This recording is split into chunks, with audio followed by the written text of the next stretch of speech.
Good morning and welcome to Two Dudes in a Bible, the podcast that you have been waiting for. I am your host, Pastor Ren Shuffman, and joining me is my co-host. What is that?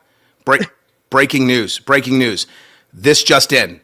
Oh, no, my co-host is this Justin. Gotcha. All right, my co-host is this Justin Heckel right here. We're excited to have you on. I'm excited to be on with you. How are you doing this morning? Doing fantastic. How about yourself? I am doing great. My city is doing great. There is a parade in 30 minutes because of how great my city is doing. That we're just like, our city should have a parade because we're awesome. So, yeah, I'm excited. If you didn't know, our Oklahoma City Thunder won the NBA Finals, which is a big deal for this small market team. So we're all celebrating. We're all good. God has heard our cries.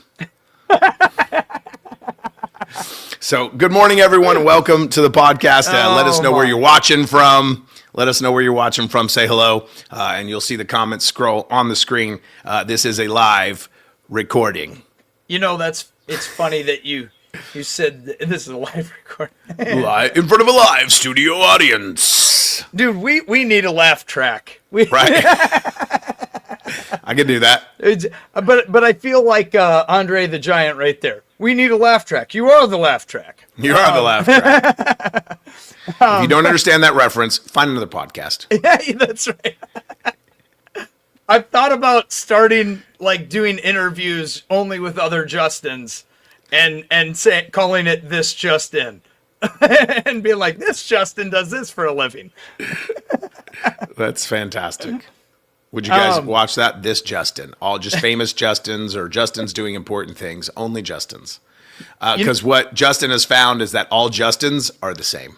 They're practically the same person. They're the same. It's a glitch. And if you ever had that, the conspiracy theory that we're really just in like a glorified video game, you know what I mean? Where you got the background characters that are just, that are cycled. Like that's it. Justin was like that. Just do one Justin and just cycle their looks. Keep it moving. Right.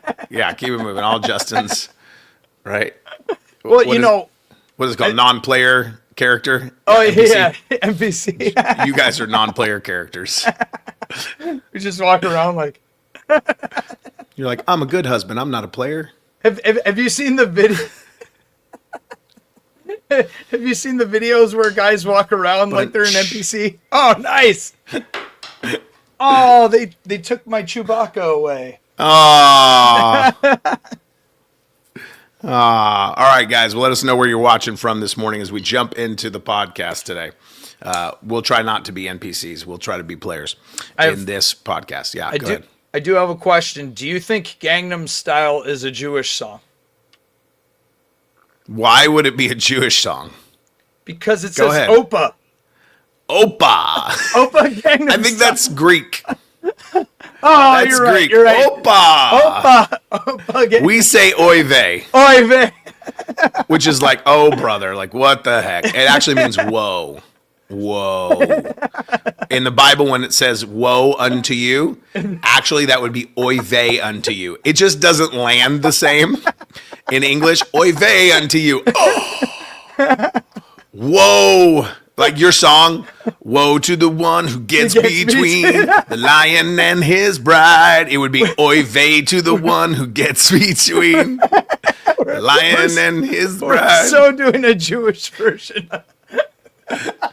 L'chaim, oy vey to the one who gets between the lion and his bride.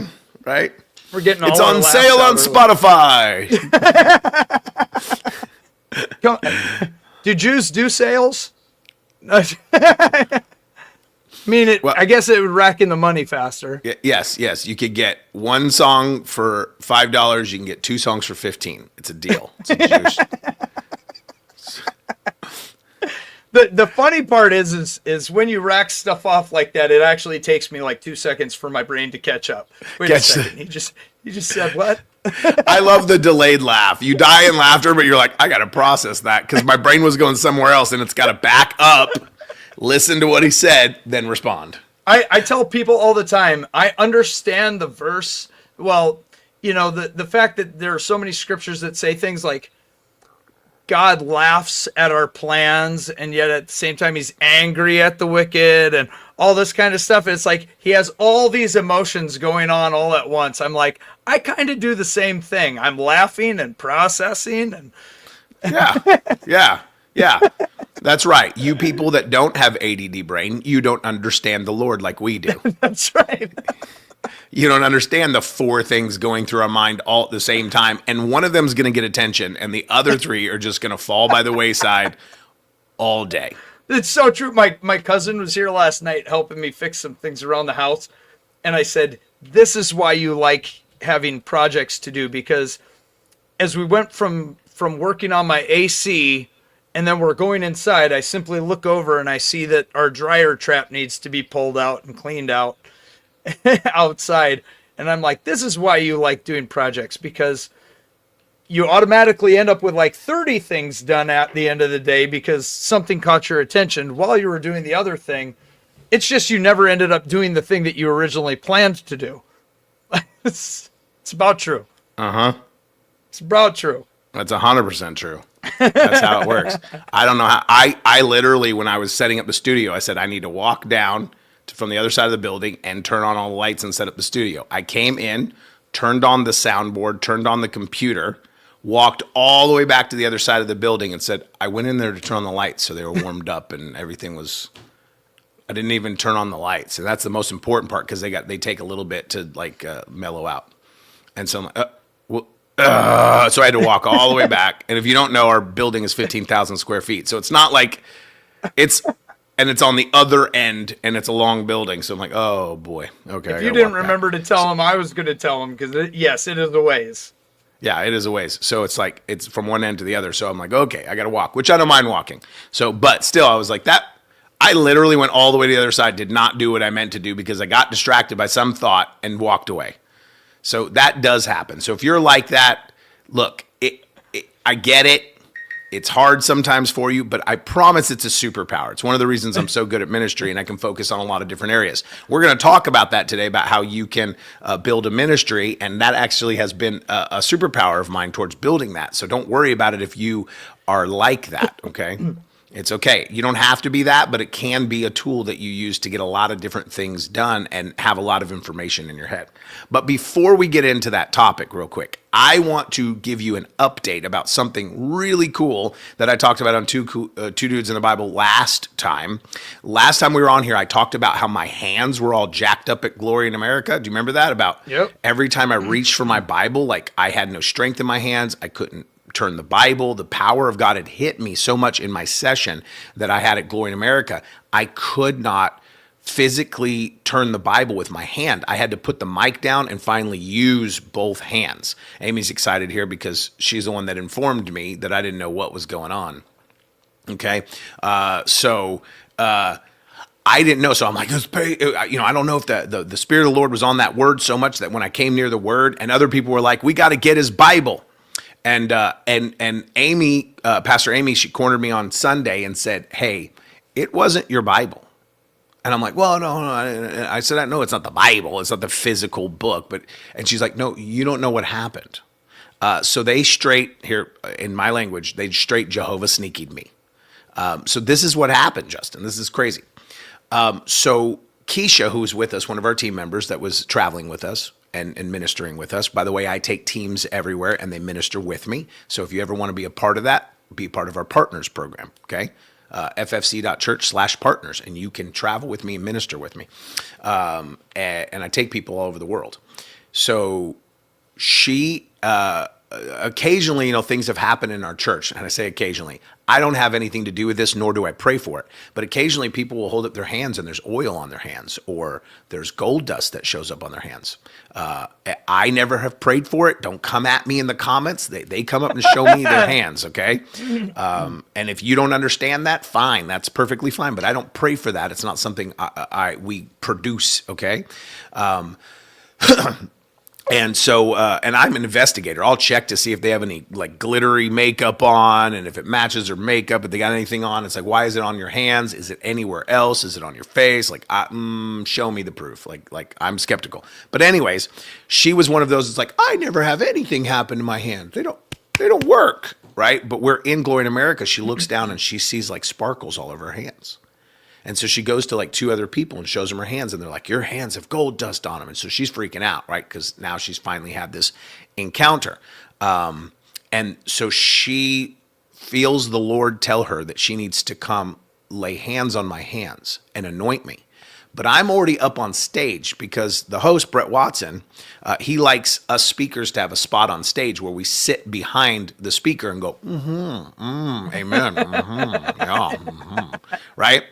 And he knows I'm like, I don't like being back here because like if I have to scratch or I'm contemplating something, right? I'm like, and it looks like I'm disagreeing with the speaker. So you're always like, did I get all my protein in today? Yeah. And it's like, right. That is a thought I have. And I'll be calculating like this. 17.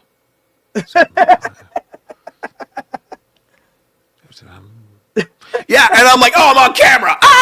Right. So like, but I'm already up there. I'm on the stage, you know, I'm there. And so she chickens out. She's like, I don't want to go up there. I don't want to interrupt him back there and say, I need to pray for you. And so she's like, so she chickens out. So she asked the Lord, can I give it to Amy, Pastor Amy, and he give it to her? Can I transfer this to her? And she's like, I'm going to do it. So she goes over, lays hands on Pastor Amy's hands and prays and releases whatever she's carrying on her for me. And then Pastor Amy, I did not know this, but right before I spoke, Pastor Amy comes up to hand me my books and my shirts, my merch stuff, so I could show everyone and tell everyone about the stuff that our merch table and what we have, the books and the oil and the shirts. And when she does it, she touches my hand and prays and releases it. I didn't know she did that. Wasn't even aware she touched my hand, but when she gave me my stuff, she made sure to touch my hand and release something to me. So when I went to preach a few seconds later, my hands didn't work. And I had no clue they had purposely laid hands on my hands to release something specific over me. Right? Yeah, that's a common phrase that happens in my church. If I'm standing around, they're like, fix your face. And I'm like, I don't know what face I was making. I'll make weird faces as I think. And people will come by and ask me if I'm mad. And I'm like, I'm just trying to remember if I turned the air conditioner on. People always ask me, are you just always tired? I'm like, I mean, you could kind of call it that. I'm just hanging out in the spirit. It's that one. Hey, bro. You know, I take it as chill. I'll just say in a different world, they think something different. Yes, I was going to say in my unredeemed state, they called it something else. They called it something not tired. And now I have to tell people it is 9 a.m. Hey, Justin. Hi. Hi. Now I have to say it's only 9 o'clock in the morning. It's only 9 o'clock in the morning. This is not that. This is that which the prophet Joel spoke. In your old age, you will look like you're dreaming. Really, I'm just resting my eyes. That's the dad conversation right there. I'm not tired. I'm just resting my eyes.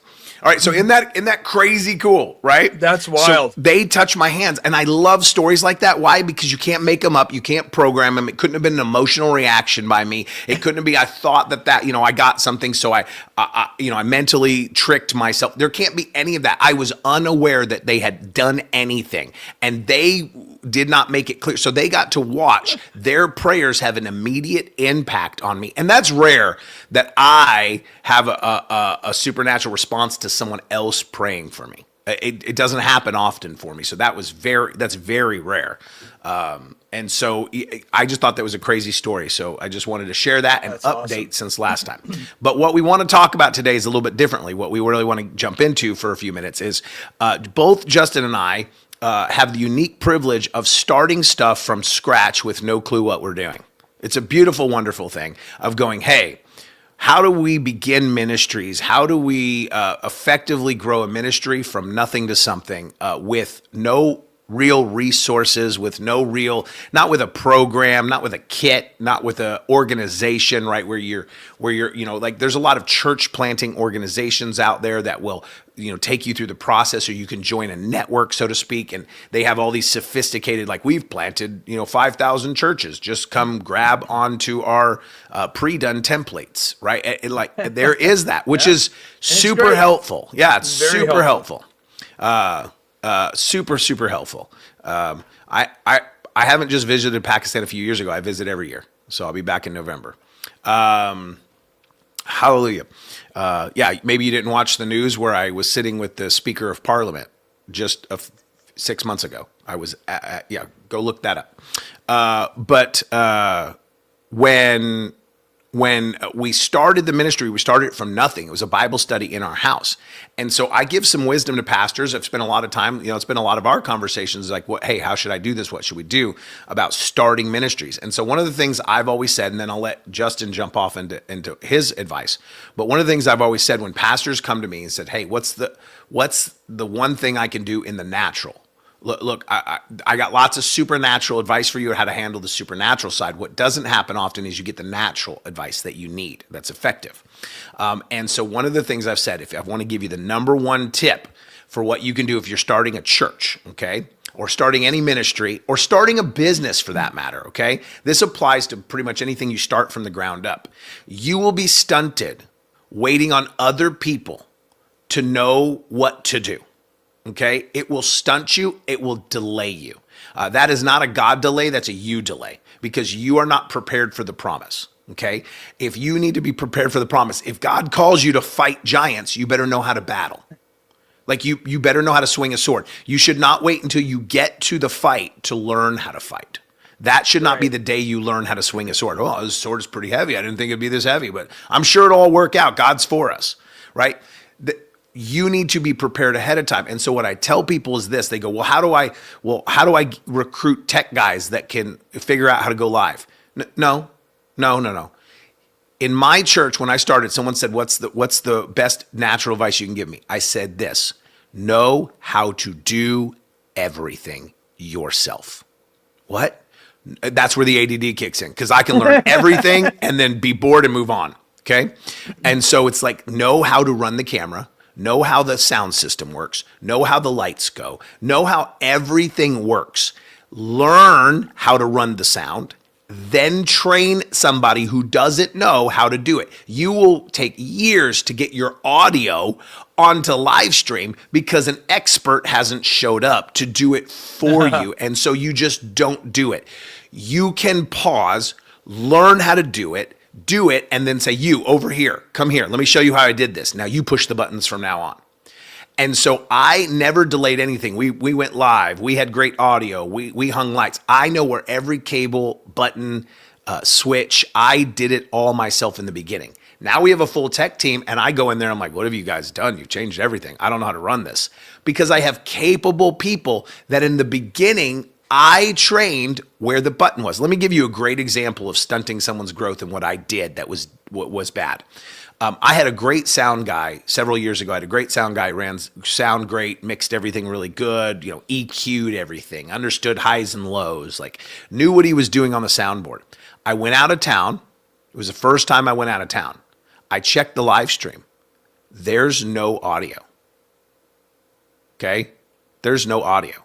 And I'm like, hey, the live stream audio is not working. They're like, no, the PA is not working. They told me after the service, they had no sound system. You want to know why? The audio guy, our audio guy, and the rest of our leaders knew how to run the soundboard and all of the sound equipment. They didn't know where the power button was. Oh my gosh. They didn't know where the master power button was. They were switching like crazy. Every Sunday morning I came in, turned on the ACs, turned on the sound system, so the sound booth, so everything was on and powered on, and they came in and run it. I would come in and switch everything on, like turn on the lights in the church, turn on the AC, turn on the sound booth power, main power. They didn't know where the master power was. I had never showed them. There was no PA. Oh, there's a sermon in that about knowing where your source comes from, right? Okay. So, but it was one of the best things because they felt so like helpless. Like they're like that was the worst feeling ever, scrambling around, freaking out. We don't have a PA. And they said, we will never do that again. We will learn everything in this booth. There will be nothing we wait on you for. But because I did not train them fully and I kept control of that, they didn't know how to do everything. So I tell people, learn everything, learn how to do all of it, and you will never wait on someone capable. You'll just wait on someone willing. And you train them and then release it to them and let them run it. Yep. And that's been wonderful for us too, because, we've started in our house and we've been in our house.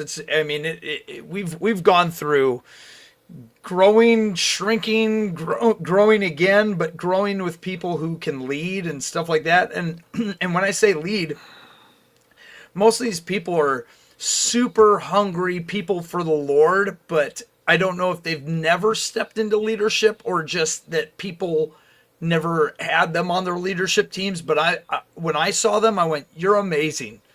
You love the Lord. You minister well. Just on your own." And so it's like, I love taking them and handing them the reins on things.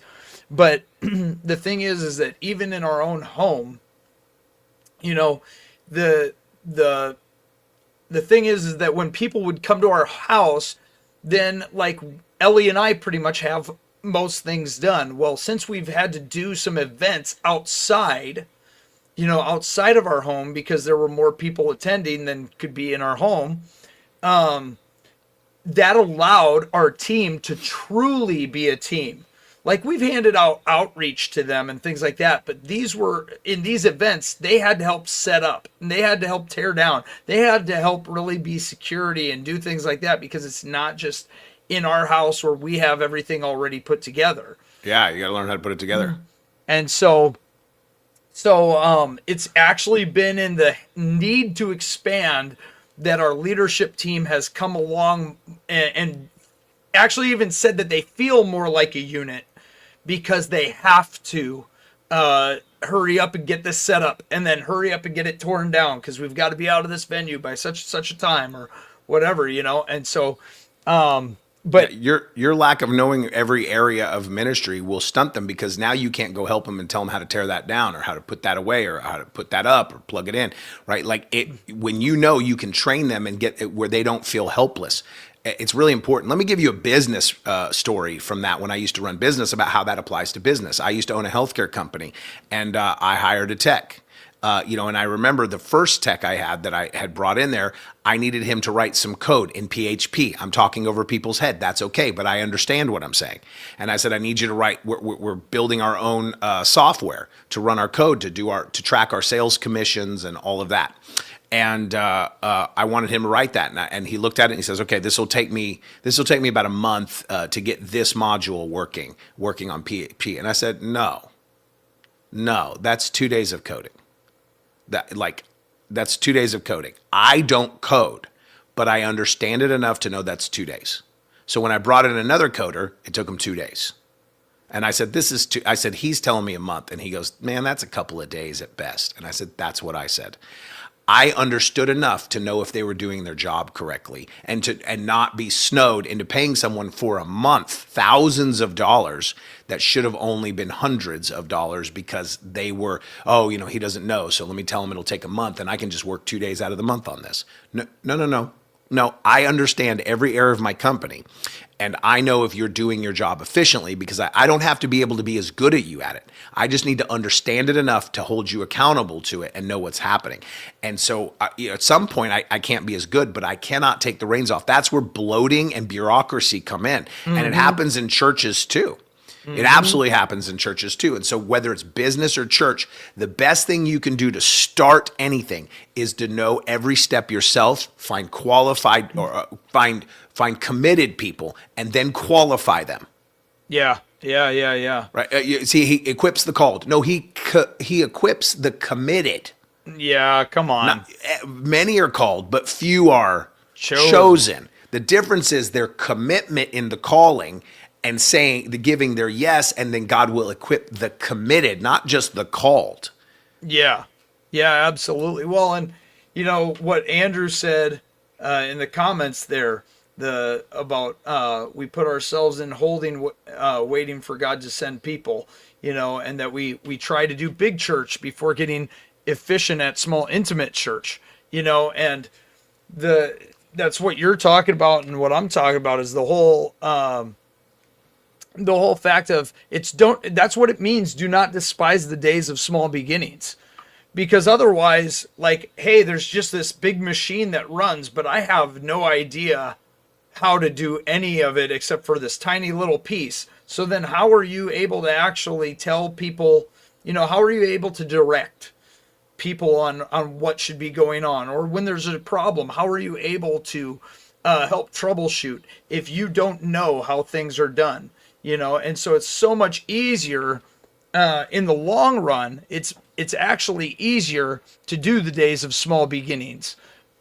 It in the long run. It feels hard in the time, but in the long run, it's way easier. We want to jump past the small beginnings, and we don't realize those are the places where we learn the most, we grow the most, and we're able to sustain growth. The number one reason why businesses go out of business? Do you know the number one reason? It's not for lack of business. It's growing too quickly, past what they're able to manage, because they grow outside and they don't know how to manage everything. They don't know how everything runs. They don't have the skill set for the next level. And so it's very important to know how to run everything at your level, but it's also important to have a vision of what's next and to prepare for a promise. So most businesses are not prepared for success. They want success, but they're not ready for success. Most ministries are not ready for success. Why is my church staying small? Because you have a small leader mindset. Mm-hmm. Because if it gets big, it'll close. Mm-hmm. Right? It'll fall apart. And so we have to make sure that we're preparing for growth, right? I want 1,000 people to show up. Are you prepared to handle 1,000 people walking through the door? No, we would be absolutely overwhelmed. We don't have a parking lot team, and we don't have a greeting team for that. And we don't have, we don't have enough visitor cards for 1,000 visitors to walk through the door. We'd be out of visitor. Like, you're not ready for that. And let me throw this out. There are a lot of people who are even ready for that, and the truth is that they end up being in a church they don't really want to be in because they didn't have anything set up to really disciple people. They didn't have anything set up to say, hey, this is our culture, right? You've got to have leaders that can actually walk with people and disciple people, and that are able to pass on the same DNA as what leadership is. It's like we all carry the same DNA. We don't do it all the same way, but we carry the same DNA. And without that, I mean, you can be great at the program side of things. We've got the parking lot greeters, and we've got the, we've got the coffee shop thing down, whatever. You can have all the cool stuff down, but if you don't have people who can disciple and walk with people, then the culture starts falling apart, and it becomes a place where even a lot of times the leaders don't want to be there that much because they go, oh, I just hate dealing with so-and-so. And it's like, man, I want leaders that go, man, it's not fun dealing with so-and-so, but I'm honored that I get to walk beside them. And, I'm honored that the Lord is letting me walk with them through this time of their life, or something like that. It's like, if you don't have leaders who want to do that, that culture is going to get tough. Yeah, I agree with that completely. And that's one of the things, is setting the right culture that draws people into community inside of your church is going to be vital to seeing anything succeed that you build, is to know your culture and be able to cast that vision for your culture, and really promote people why they should follow you. If you don't have a good reason for them to follow you, then they're just going to wander from place to place. They're going to wander back and forth with whatever is serving their immediate need. Yeah. Rather than them serving the needs of their community, they're going to serve their immediate need. Like there are a couple of things that I know what to expect when I step into FFC every time. I know that, first off, everybody expects the supernatural to be happening. I also know that they all have sound advice. Like, a lot of them have sound advice. It is a large percentage of your people have sound advice to give people. So it's not all just like, hey, let me prophesy words over you, and if they're fun sounding, then it must be a good prophecy. Like, they actually know how to weigh things, is what I'm saying. They know how we to have weigh wisdom things. and discernment. Yeah, you can Yes. say we have a team of people that are wise, right? And so it Yes. shows the culture that we value wisdom, not just the supernatural, but wisdom. Yes, and then Christopher has to throw out that, yes, Ellie will be laughing. Anytime she's there, she will be laughing. We all know what to expect when the heckles arrive. The heckles will get the chuckles. That's what happens. I'm just going to say there may or may not be more costumes that have been ordered. Oh, we're going to have so many costumes. Ellie and her costumes. That's fantastic. I'm excited. I'm excited. You know, I'm acting like, oh my gosh, but really I'm super excited. but If she comes out in a giant pizza. I'm like Amazon. I'm like, what is this? Honey, why are you spending so much money on Amazon? It's important. What did you buy? You're right. It is important. Okay, I take it back. You're right. I see that. I see that now. But another thing I'm going to say is that I know that when I step into FFC, there are not that many people that are there to just sit around. People are active in your church. Like, and that's incredible to see. People are active.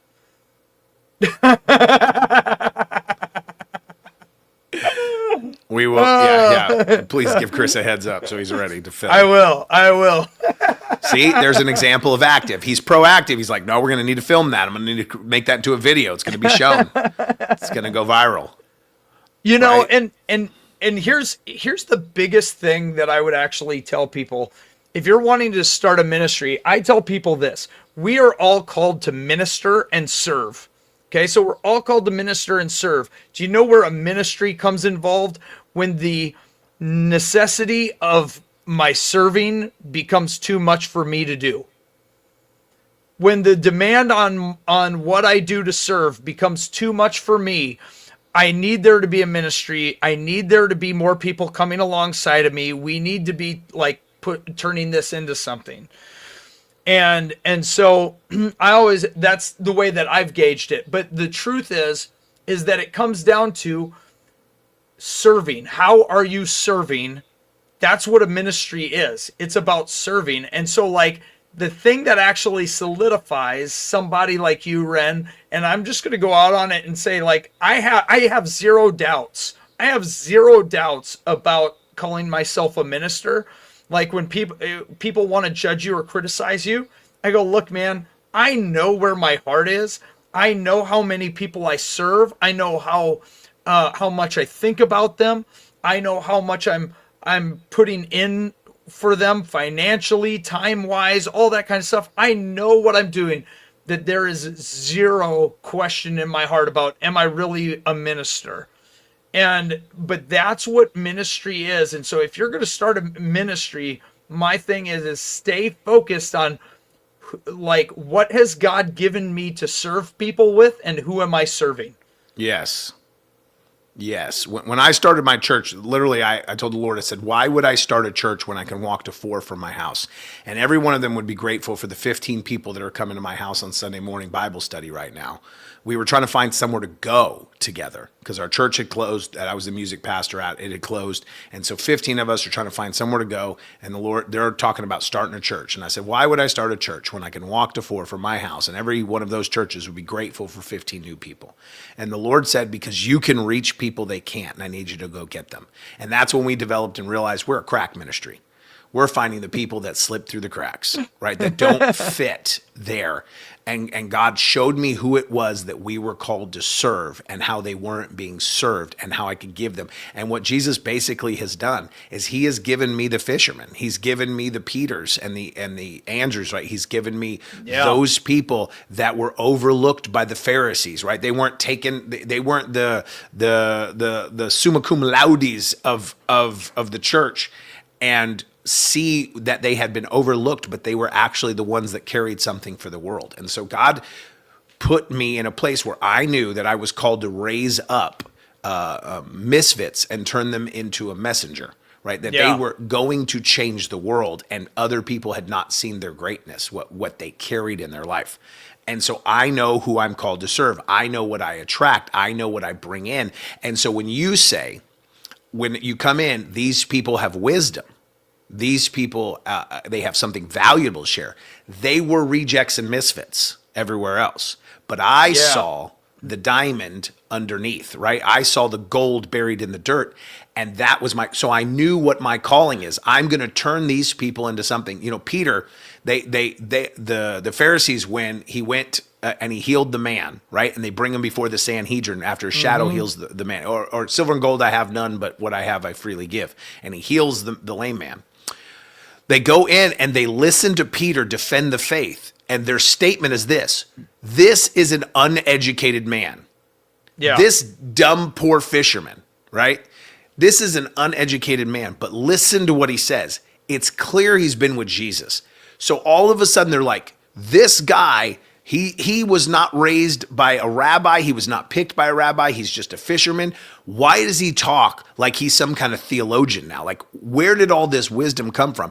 It's obvious by the way he talks compared to his background that he has been with Jesus. And so the question is for me, what I'm called to do is take people from their background and make it obvious they are with Jesus. And all of a sudden you're going, you have so much wisdom. That was not always, man, you must have been born with a high IQ. You must have been born with did you get a degree? Do you have a PhD? I've been with Jesus.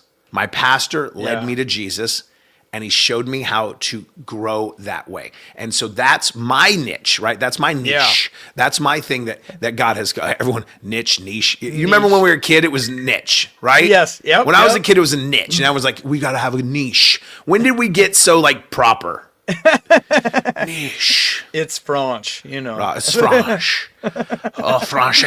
Well, you know, it's interesting because I was talking to someone the other day that you know they're kind of they would tell you, I keep dipping my toe in with God, and then I keep kind of backing out a little bit and then going in with God, and I'm talking to this person. I'm like, listen, you need to understand how much you know very well how much God has done in your life, and you know what you're doing in life, and they do basically like social work style stuff, and but they came out of the places where they needed social work, like where they had been in trouble with the state and all this kind of stuff for a long time, and so they do a lot of this case management stuff and whatever. And so I was walking them through how Dr. Mike Hutchins does, you know, Isaiah 61 verses 1-3 is like his main thing, right? The Spirit of the Sovereign Lord is upon me to preach good news to the poor. And it goes down talking about the brokenhearted and how he's here to bind them up and everything, right? And I got to this point, I was reciting this to her, and I said, I got to all who mourn in Israel, he will give a crown of beauty for ashes. I said, that's what's happened to you. He took you from ashes and he's given you a crown of beauty. Like, look where you are now and how many people you help now. Like, he took your ashes and gave you a crown of beauty. A joyous blessing instead of mourning. Look at the blessings you have and the blessings that are upon you. A festive praise instead of despair. But then there's this. In their righteousness, they will be like great oaks that the Lord has planted for his own glory. I told her, I said, look, it is the ones who have a testimony that came out of ashes and now have a crown of glory. They have a testimony that they become righteous oaks that he has planted, and they're immovable. And she's like, oh my goodness, that is me.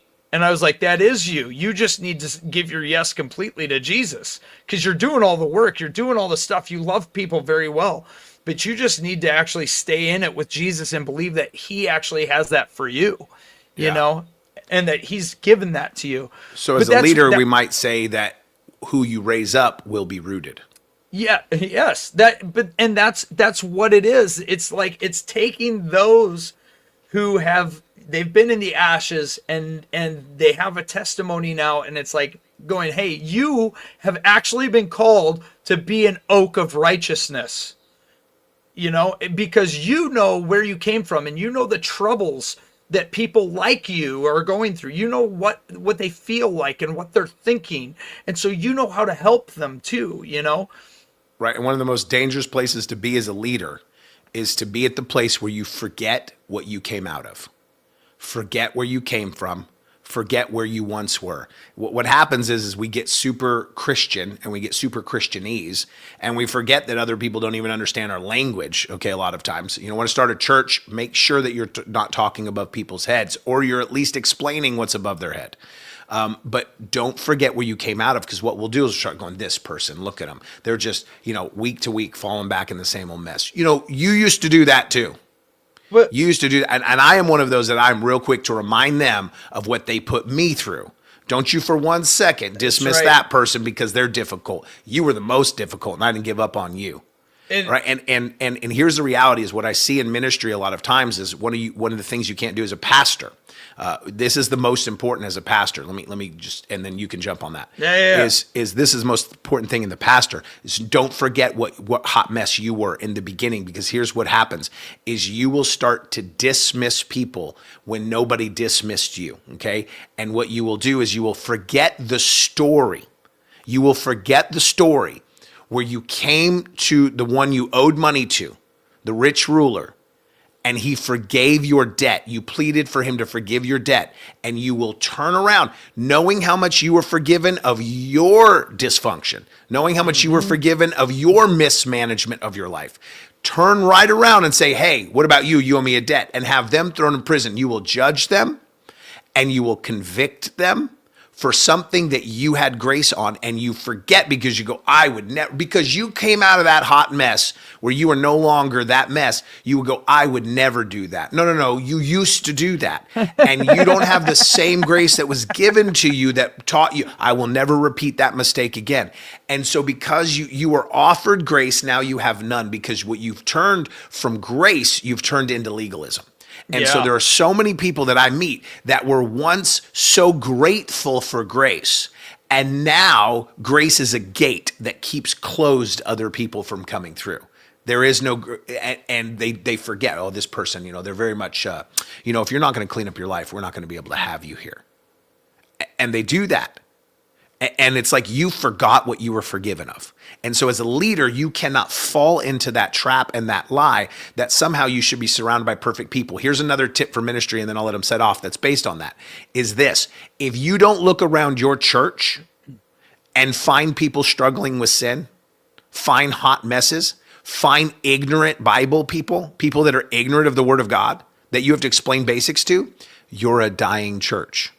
If your entire church is mature, you are not reaching the lost. You are not reaching your community. There should be half and half. You should have half, because here's why half and half is valuable. Because the people that have been there and matured can disciple personally the ones that are new. If everyone in your church knows all the scriptures, you're a dying church. You're a closed off wall, and you have sealed yourself into a tomb as you slowly die to get to heaven. I always say, man, if you weren't having messy people come into your place, then why have teachers and pastors that are supposed to be discipling people? Like, why do you need them, right? Put it even differently. If you don't have messy people, you're not birthing any babies. Oh yeah, absolutely. Babies are messy. That's absolutely true. Because the thing is they will poop on you. They will and puke and right. And they will ask you for food at inconvenient times. Yeah, you're gonna have people come in and vomit all over you their junk, and want you to feed them when you're tired. 100%. That's so good. That's so good. Because the thing is I'm always like, who are you teaching? You've taught all these people have been with you for like 20 years. So you're teaching, are you just regurgitating the same teachings and you're all like sitting around going, amen, amen. Yep. We all know this. Amen. Like you're teaching the same stuff over and over. Do you know what the worst compliment I get is? Like a gut punch to me is as a pastor? When someone walks up to me after service and says, thanks, pastor, for that message. That was a good refresher. We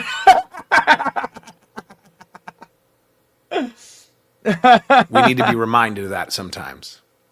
I'm like, get out of my face with your refresher business. Well, because it's basically like, I don't know if you know this. You said it well, but I know all that. I knew it. I knew it. I'm glad I heard it again.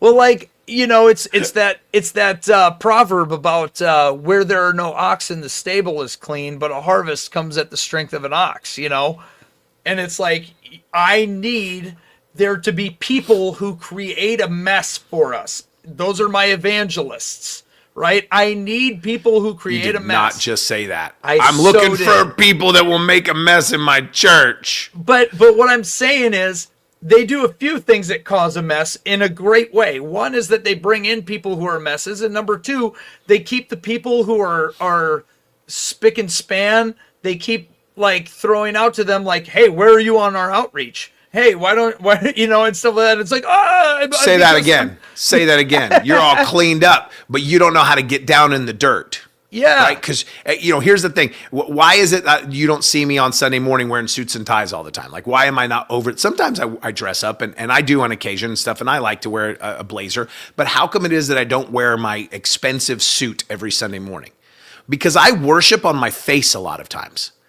Right? And if I look at the ground and say, I can't lay down on this ground because I might dirty up my suit and I'll have to send it to the dry cleaner. And if my clothes, if my cleaned up appearance stops me from worshiping my God, I have picked the wrong thing to value.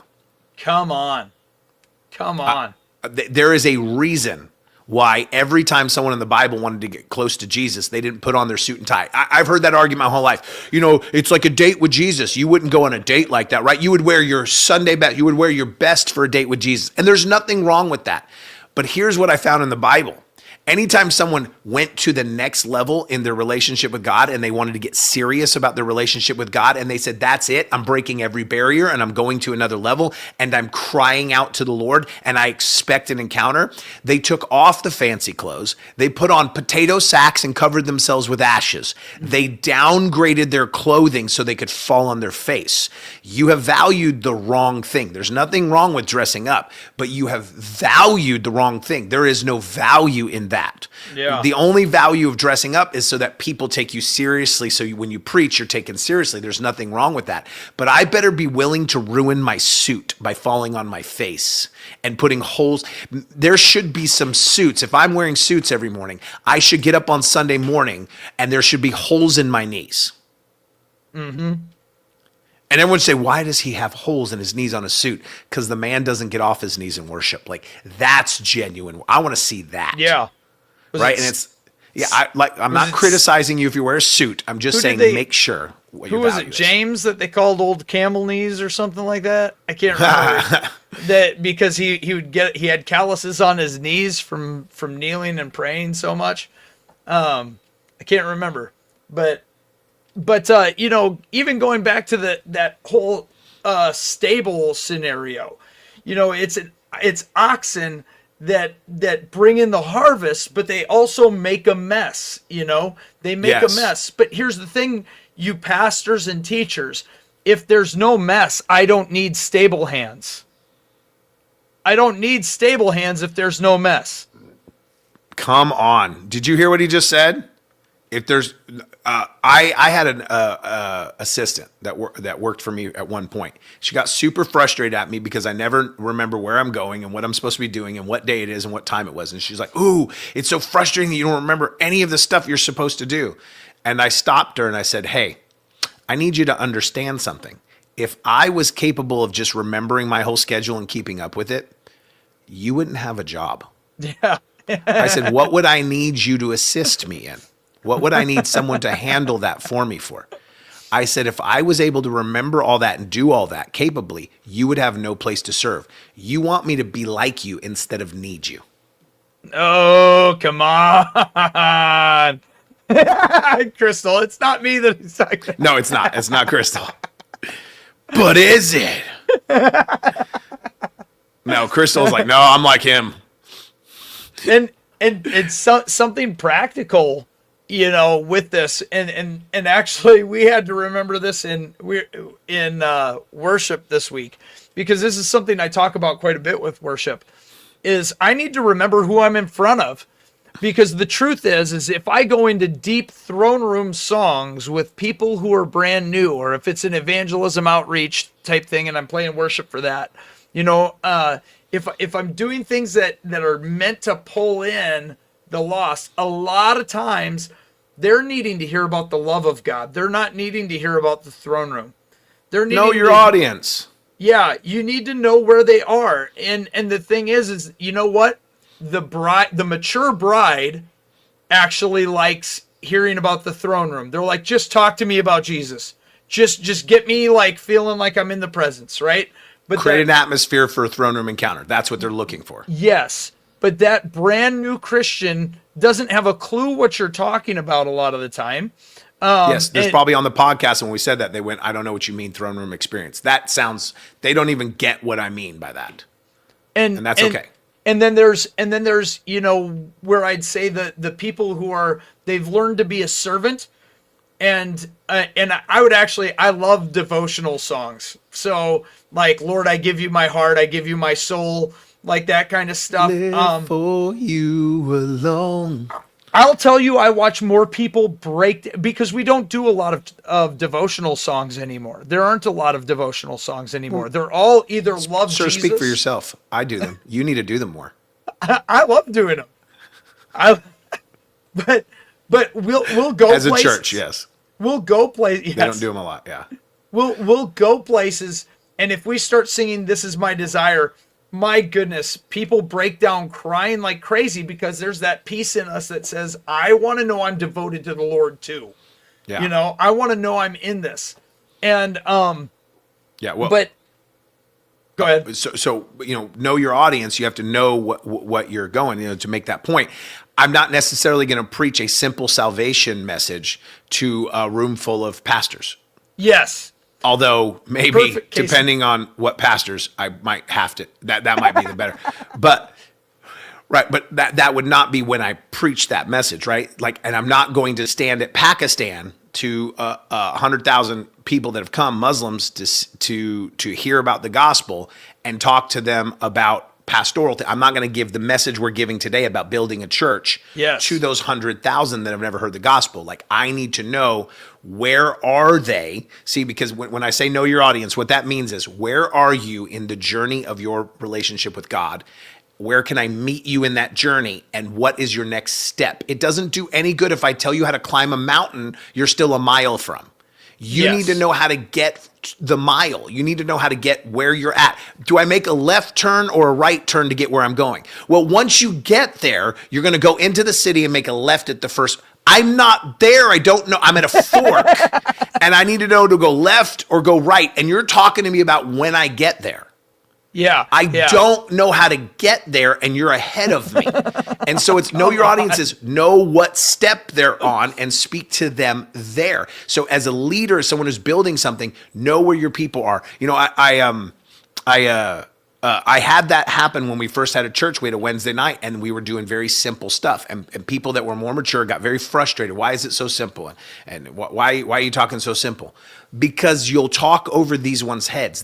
I remember, here's one a good example.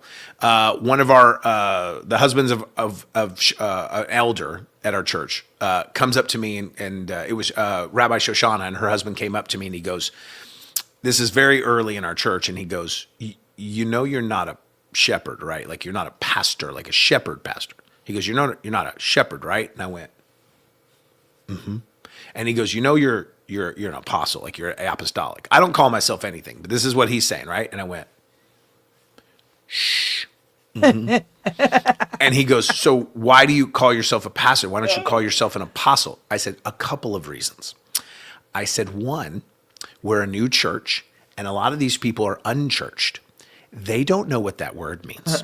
And if I go, I'm apostle, they'll go, They know what the word pastor means. That's a minister in general to them. Not only that, they might tell somebody that has been in church a while about and then that person goes, oh, there are no apostles anymore. That guy's a heretic. Leave. And then they leave. And you don't know. They don't know anything, so they don't know. And they're like, oh no, I don't want to. I don't. Right. And so I'm like, they don't know what that word means. And I Yeah. said, they wouldn't get the difference anyways. You're mature, you get it. Just, I use pastor as a general term, meaning minister. I'm not a shepherd, a natural shepherd, but I am, so, and he went, oh, I get it. And I'm like, if I go by these things, I'm going to lose them. They're not ready for that step yet. And so it's important we know what step they're on, know your audience, know where they're at in their journey so you can take them to the next step. If you want to be successful, don't be talking to them 10 levels ahead that they're not at. They won't get there. And again, what does all this come down to? It all comes down to what we said at the beginning. It's about serving. It's about how am I serving these people? How am I serving this person? And so it's like you have evangelists that bring people in the door, and they get other people to get people to come in the door and all that kind of stuff, right? They stir the church. Ben does a fantastic job of stirring the church of FFC. He does a great job of stirring them to, hey, get people in the door, and not only get people in the door, who's going to connect with them once they're in there. And so it's like, you've got to have people that are willing to do that, but also people who are willing to say, hey, so let's walk through where you're at right now and what you're going through. But then it's like, the people who are, again, more mature, where I am right now, since we're talking about church planting and stuff like that a lot of times, right now I have to answer a lot of people with, what, at some point, the thing that you love will become an all the time thing for us. We will do that, like right now we're doing outreach because it's nice outside, right? But in the winter time, we don't, because it's cold out. Because you're in South Dakota. Yeah. And I remember when outside. you were like, hey, I want you to come up here and do a conference. And I'm like, cool. When? February. You're not my friend. I literally told him, I said, are we friends? No, I'm not coming to South Dakota in February. And then you did. No, I didn't come February. You moved it to March. Oh, and there was still snow. There was still snow because that year and I'm was like, horrible. I have been duped. I was like, oh, it's springtime. It'll be fine. It's not fine up there. No. It's not fine. Springtime just means that the snow is compacted harder. It's a misnomer, really, because there's no springiness. It is hard snow. It is hard snow. Terry makes a great point. He said South Dakota is basically like North Dakota. It's just a liar. South. It must be warm in the South. Birds fly to the South. They're alive. There's nothing South about it. It's just less North Dakota. That's what. There's North Dakota and less North Dakota. Less North Dakota. I told Justin when he first told me he moved to South Dakota, I was like, who moves to South Dakota? Okay, first of all, Sioux Falls is beautiful. It's absolutely beautiful. And the summer and the spring and stuff is gorgeous. But I said, who moves to South Dakota? No one moves to South Dakota. You know how you end up in South Dakota? You're driving somewhere else and your car breaks down as you go through. And it's so cold, you have to build a shelter around your car to survive because there's no one there to fix it. No one lives there. And so all of a sudden you have a house and a car and you're in the garage you built around it. And then you live in South Dakota because there's nobody to fix it. I guess we're here now. I guess we're here now. This is where we live because we got stuck with a broken down car. That's how South Dakota got populated. Chris nailed that misnomer. Misnomer.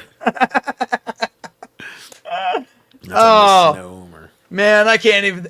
Oh, but like where were we going? That was a good rabbit trail. I don't care. That was a great rabbit trail. But it's like at some point, because it's like, well, we have malls. You can go to the mall during the winter, and there are people there during the winter. And it's like, this is true. You can. So you can go do outreach in the winter in different ways. But what I said was, at this point, though, we are small enough. We don't have the people. We don't have the manpower. We don't have the time. We don't have the resources to always be doing outreach as a program and always be doing discipleship as a program. So what we do is we use the summer, the nicer months to go out and do outreach, and we use the less nicer months, the horrible months, we use to build identity, DNA, unity among our group, so that And build fires. And build fires. Oh man. That's when you fan the flames of revival. That's it. Because that's when you need them the most. During the winter months, we're just going to spend time stoking and making sure we maintain the fire of revival. In the summer, we will take the fire out. We will go out, right? But we need the big flame concentrated here at the church. It's like, everybody get dancing around. The heater went out. Like, right. we need get moving. Get moving. Get this place warm. Get moving. You giant battery. But it's like, as you're planting, you have to make decisions. Yeah. You have to make decisions. What's important right now? What's a priority? How do I serve and I'll just tell you this. The way that I look at what I do is my main job is to serve the people who have been faithful to coming, and giving them room to move and minister, so that they grow as ministers.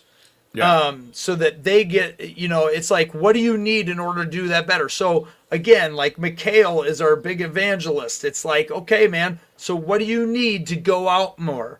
What do you need to so that when you're out by yourself, what do you need? Hey, are you bringing those people back? It's giving some direction to like, hey, like, let's find a way so that you can actually connect them to us a lot better. Right. What do you need? But not just what do you need, but what are you good at? Finding the unique character of what someone else is good at. It's like, what is it your unique DNA offers? What is a skill here? You know what I find in a lot of ministries is that a lot of times there are people that come into our church that were completely rejected somewhere else, and that place did not see any value in what they carry. Whereas I'll see the uniqueness that they have, or things that other people might have saw as a deficit, I see as opportunity, right? I don't see it as a deficit. I see it as an advantage. Like, people will try to pray for my ADD brain. We talk about this, right? And I'll go, yeah, I have ADD brain. They're like, don't claim that. I'm like, what do you mean? Don't claim that. It's my superpower. They want to die. I don't think it's a disorder. I think it's a superpower. And they'll go, I'll pray for that. Don't you dare. Because I understand the value of it, and I use it to my advantage. And a lot of you guys just, you need to recognize, you need to see people's value. Even if the world has put no value on it, the kingdom has a value for it. And you might not understand it, but I'm telling you, God has a value for the things that other people have said were valueless. Let me give you just one small little example. Okay, for some of you guys out there, you're a little bit insecure about your heavy setness. Okay, we got some guys. You got some guys on here, you're a little bit heavy set and you really feel. No, the problem might be that you're just in the wrong environment. You're down south where it's warm, but up north where Justin is, you're a hot commodity. Ooh, that guy can keep me warm in the winter. I want that one. There's a man who can keep me warm in the winter. See, it just depends on the right environment. You're in the wrong environment. Look at you, skinny. I'll freeze to death with you. Move on. People will tell you. So about a year ago, we started doing. It can't even be a year. But we started doing. Chris is like, we're moving up north. We started doing our fire nights, right? Which are basically like, come in, let's eat together, let's worship, and let's let the Holy Spirit go wherever he wants to go. And so I actually used those. I'm sorry. I'm just still laughing. Things are rolling through my head. I'm just thinking about telling people, it's like, no, you're not California ready. You're Minnesota ready. Like, you're just Minnesota ready. It's not a dad bod. That's a Minnesota bod. Oh, you a Canada bod. He's got to find where you belong. Goodness. Fat boy territories. It's the father figure. I'm sorry. You're like, I'm trying to make a point. But the thing is, I would use those times to start pinpointing, oh, that's what that person always has a scripture on hand. They always are digging into the scriptures. And so when we start rolling and I say, hey, who's got something? I know these 2 or 3 people will have a scripture. I know those 2 or 3 people will have a word. I know that person's going to have a spontaneous song to sing. You know what? That person always mentions how they notice, like, if we need help with the dishes or whatever afterwards, and cleaning up. That person always mentions, the kids stuff. That person always mentions strategic stuff, like, hey, we could organize this slightly better, and so I intentionally started using that just to see what are people's giftings. That, Mikhail will always get up and give these very bold words and give bold words for reaching the lost and stuff. Okay, evangelist, and so it's like, it's pulling it out. And the funny part is then when I started talking to them, hey, we're going to have a leadership gathering to see who's interested in being part of leadership. And when we did that, and we started talking about leadership, it was interesting how many people were like, oh man, I've never been part of leadership. I don't know. And I'm like, all I'm really asking you to do is do what you've already been doing. I'm just actually asking, would you commit to it for a time? Will you commit to it? And I'm acknowledging it. Yes. I'm not trying to get you to do something that I don't already see the Lord doing in your life. Yes. I'm recognizing it and I'm positioning it. Yes. You're already doing it. Right. Amen. In my church, what's one of my things about leadership is I tell people, force me to position you. Yeah. Box me in where I have to position you. Right. Do you but use it's that like, term, oh, they're already box doing me? it. Well, I mean, they could punch me if they want to. It's not going to end well for them. Maybe for you. But we'll see. One of these days. Justin asks, he says, so when I come, because he's coming for our OSI conference that's coming up in just a few days. So if you want to be equipped in the supernatural, July 7th, we're going to have our OSI conference, Oklahoma Supernatural Intensive, where we train prophecy, hearing, healing, hearing the voice of God, deliverance, all the supernatural elements. We train that. He'll be here for that. And he said, he's coming to lead worship. And he goes, when I come, I said, guess what we're going to do? And he's like, what? Are we going to wrestle? Like, yeah, that was not what I was going with. You are getting in much better shape than me, though, sir. But I will gladly. That doesn't mean anything, right? So when you deal with skill over endurance, you just have to win quickly. This is true. I learned that when I was wrestling my kids. I was like, I recognize they have more endurance on me, so I need to go hard quickly before I gas out. And they would tap out and then want to go immediately again. And I'm like, I think they're tapping out because they don't care that they lost 8 times in a row. Because if they gas me on the 9th and beat me, that all they say is, I beat you the last time. And then they're done. Yeah. But I beat you the last time. The last time we went at it, hilarious. I won. And I'm like, I see what you're doing.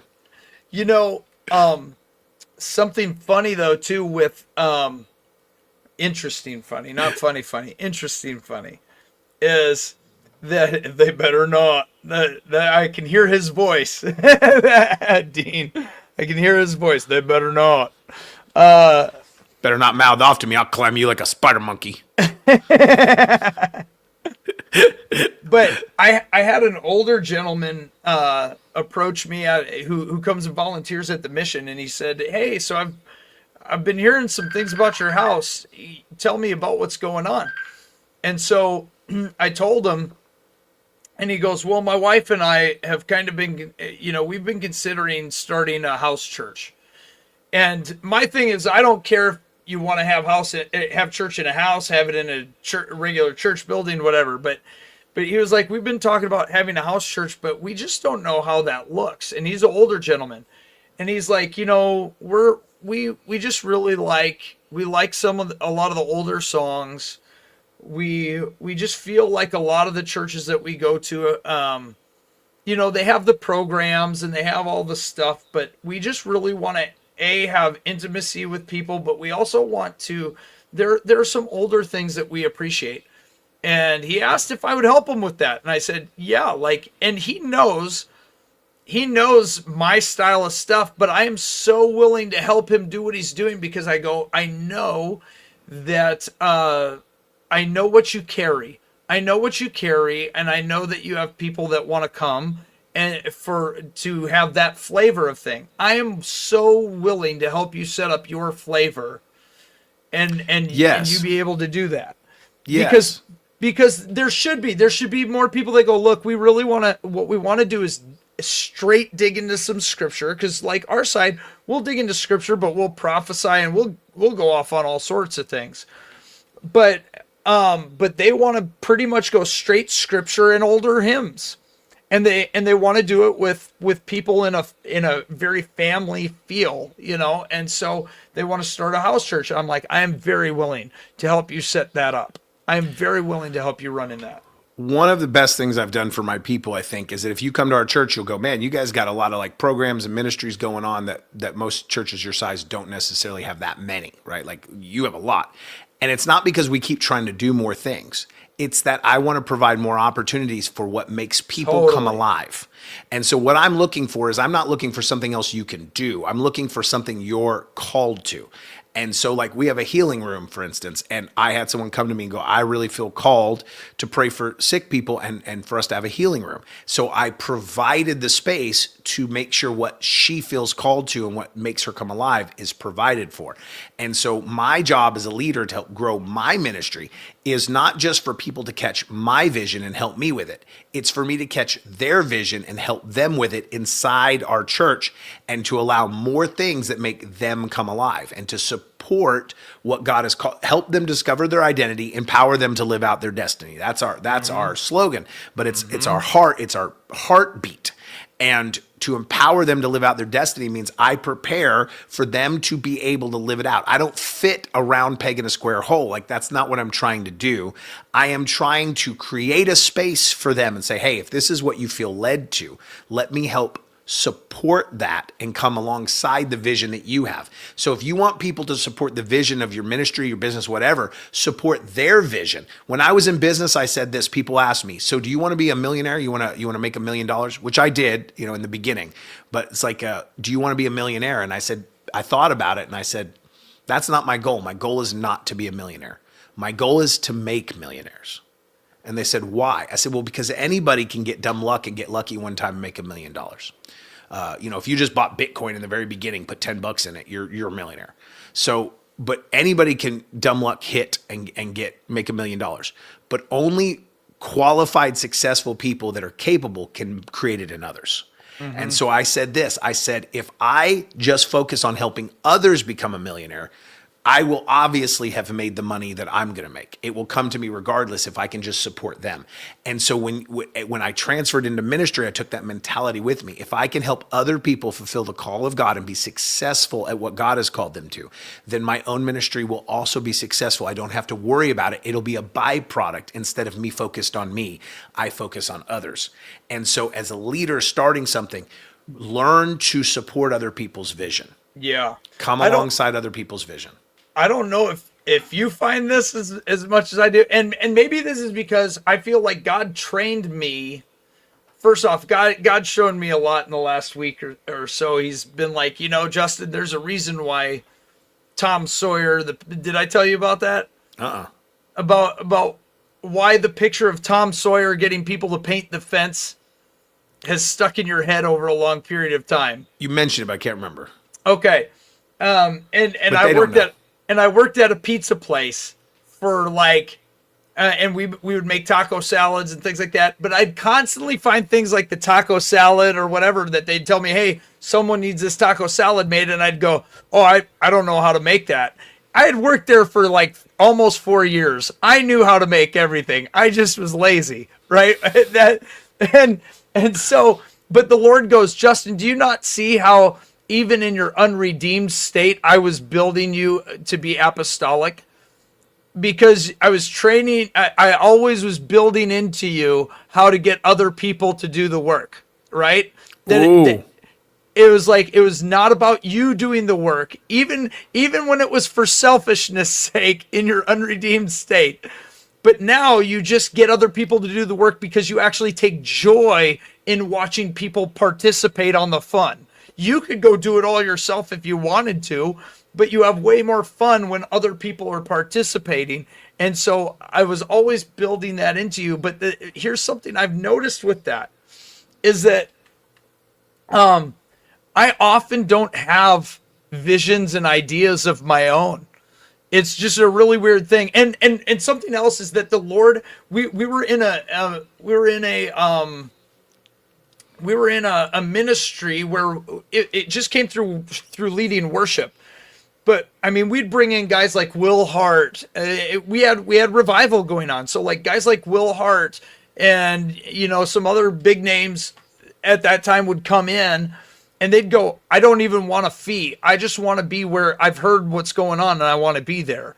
And so they'd come in and speak. And so I got to take time and over the years, I got to take time leading behind apostles, time leading behind prophets, behind evangelists, pastors, right? So it's like I got to take time leading behind all these different people. I got to learn their flow, how they liked to make things roll.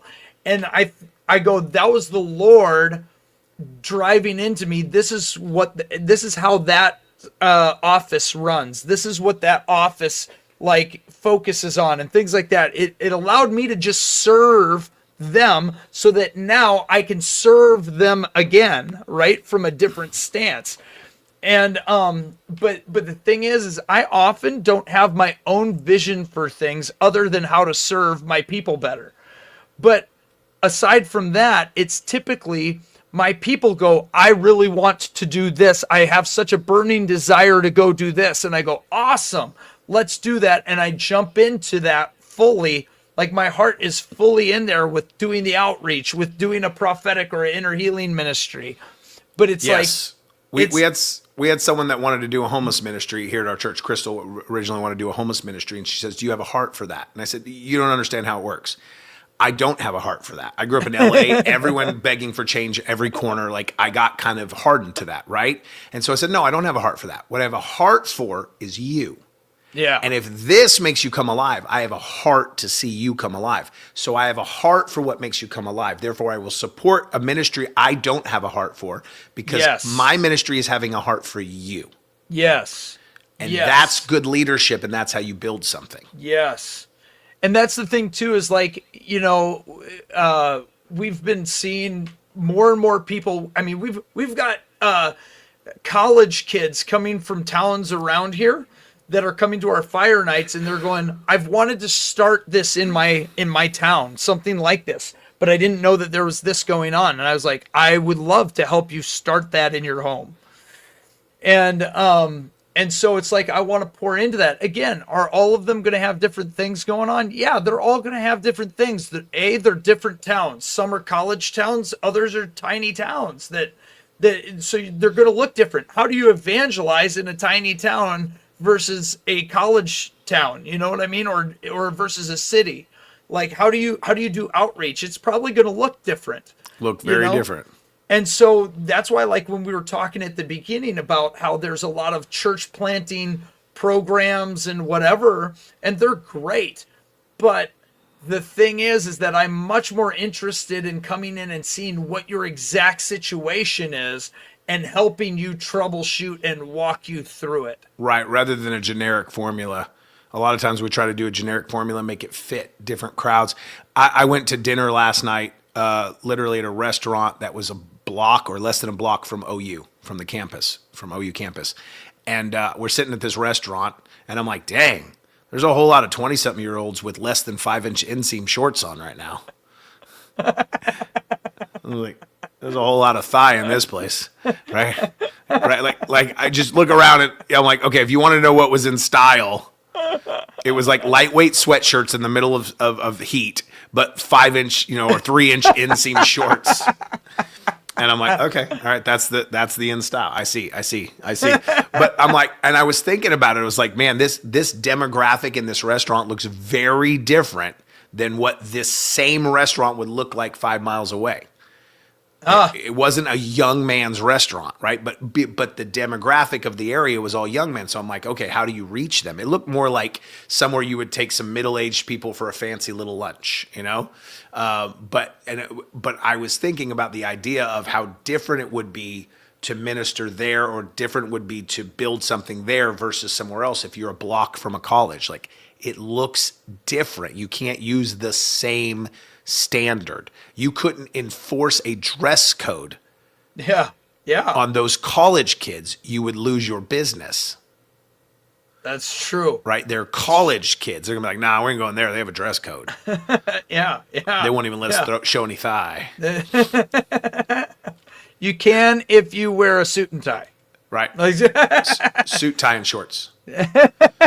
On a live, no one knows. Right? I got a dress shirt on, but I got shorts on right now. I'm wearing running shorts.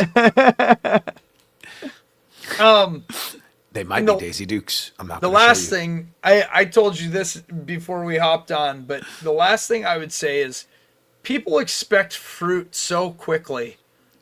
And if you're planting, the thing you got to understand is that there's often, for almost everything, there is a season in between planting season and harvest season. So you've got spring, summer, fall before you get to harvest. And Here's where it lands, guys. Listen to what he's saying. I have so many people that'll say things like, well, if you're so great, like you talk about being part of these revivals and all this kind of stuff. If you're so great, how come things just aren't booming already? And I'm like, it doesn't work like that in a place that hasn't had it. If it hasn't had the Spirit, it's not the same thing.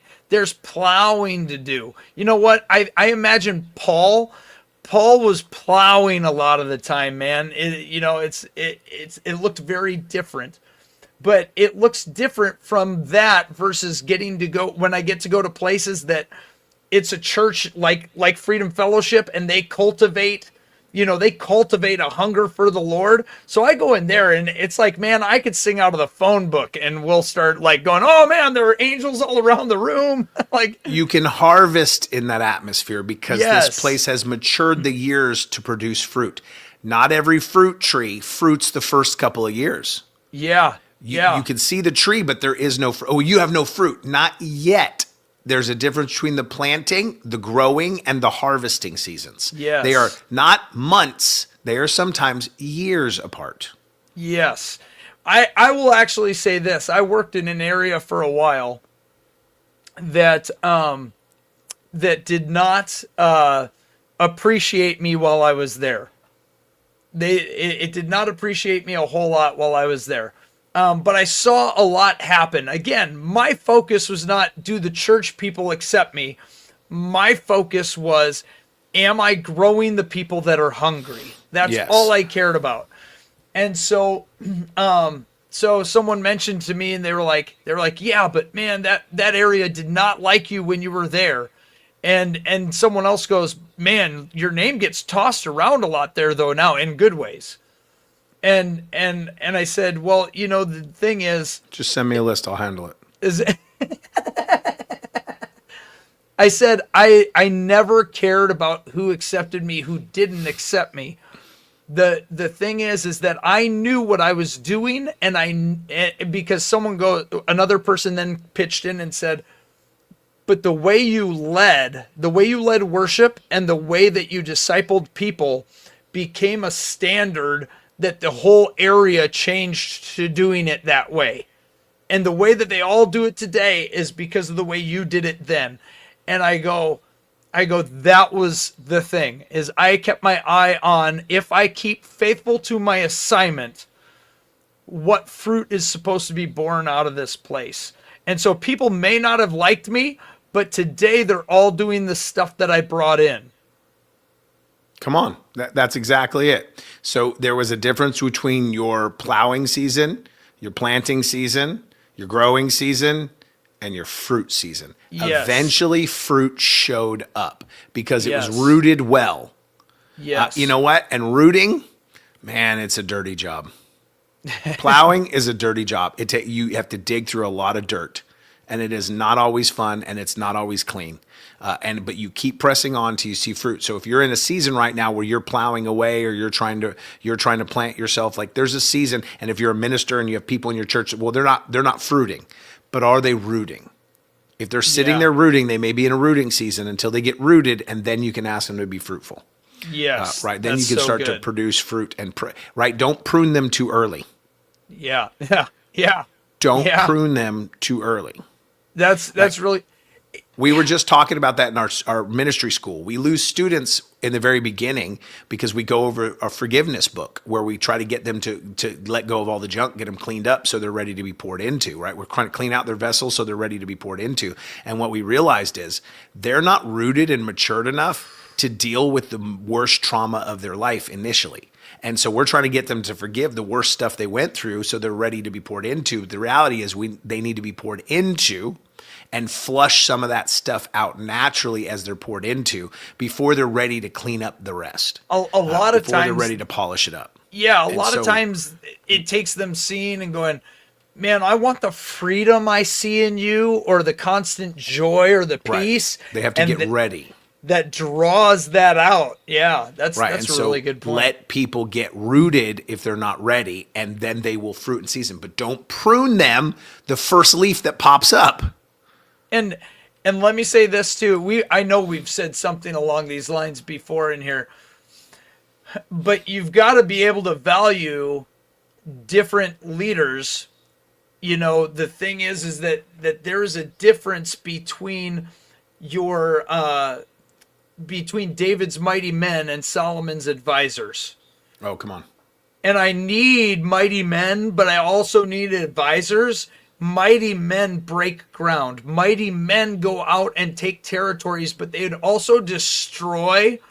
Like I even say this to Ellie. I'm like, you know, we're at a point now in our church where I need to step out a little bit. I need the other people to take over, because where I thrive is where there are many issues to take care of, where there's much advancement and development to take. I still mighty need to, men take territory, but advisors care for it. yes, and that's the thing, is we have people who can care for things very, very well. And so I'm like, I can leave the kingdom in their hands. You know, I can leave it in their hands. But they don't thrive well in the those advisors probably would have died out on the battlefield with David.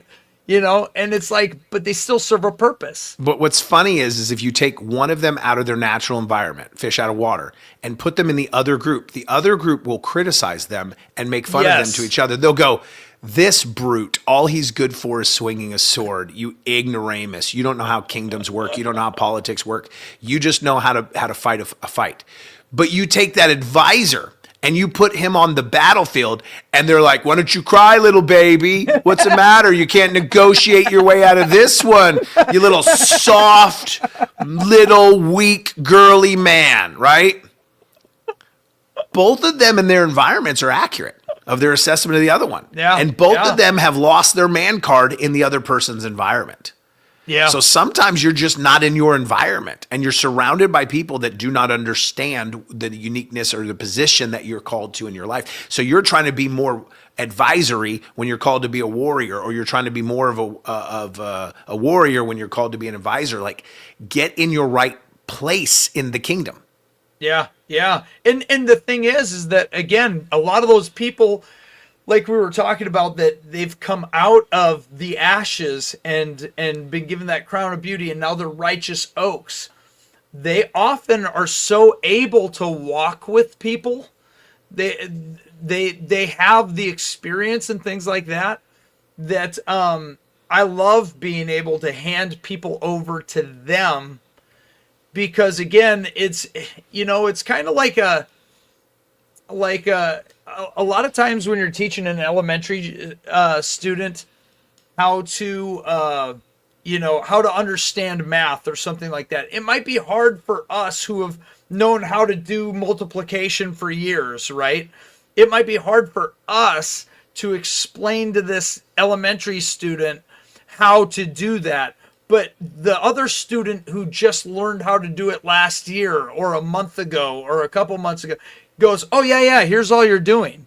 And to them it's very easy to break down, because that revelation's still very fresh to them, you know, whereas we've gotten a lot of things funneled in. And so it's why I love authentic church. The thing is that in a lot of churches we have people who've been walking with the Lord for 20 years, or we have people that are brand new. And that's not how a family looks, though. A family doesn't just have parents and children or grandparents and children. There's grandparents and aunts and uncles and parents and other aunts and uncles and cousins and brothers and sisters. And so you have this stair step that it's like, hey, look, I may get advice from mom and dad or from the older cousins or aunt and uncle, but I have a picture of somebody who's a year or two older than me that helps guide me along. Seeing that picture of who I can be in a year or two is so helpful. So helpful. So helpful. And when our we junior high kids will always listen to the high school kids more. Yes. And so when we think of church being this organic, being a real family of Christ, it helps us grow so much better. Absolutely. All right, let me say one last thing. There's a reason why it says they're mighty oaks. Why it specifically makes them oak trees. Did you know that oak is one of the strongest woods there is? Okay, it'll tear up your chainsaw trying to cut through it. Like, it's one of the hardest ones to cut through, okay? And there are going to be, the reason why God made you an oak is because when you start to be there for other people, they will try to whittle you down. But God has made you strong enough to withstand their little cuts. That's so really remember good. that as you go. Amen. Amen. Thank you guys for being here for Two Dudes in a Bible. I think this was a fantastic conversation. Yeah. Send this to the pastor that's not doing it right. No, don't do that. Don't do that. Don't do that. Don't do that. Pastor, you need to listen to them. You're not doing it right. Don't do that. Stop whittling down. Stop whittling your pastor. Okay. Send all comments and any hate messages, send that to justinheckle@gmail.com. All right, guys. Two Dudes in a Bible. We'll see you next week. You guys are amazing. I was going to let you say goodbye, but you said, I just have this one last thing to say, so I didn't let you.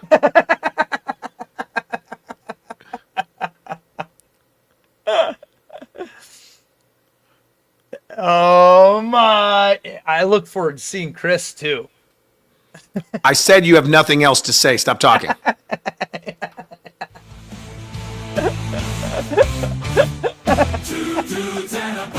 Bible show. Man, that guy has a good beard. Our beards are smaller now because we're smaller.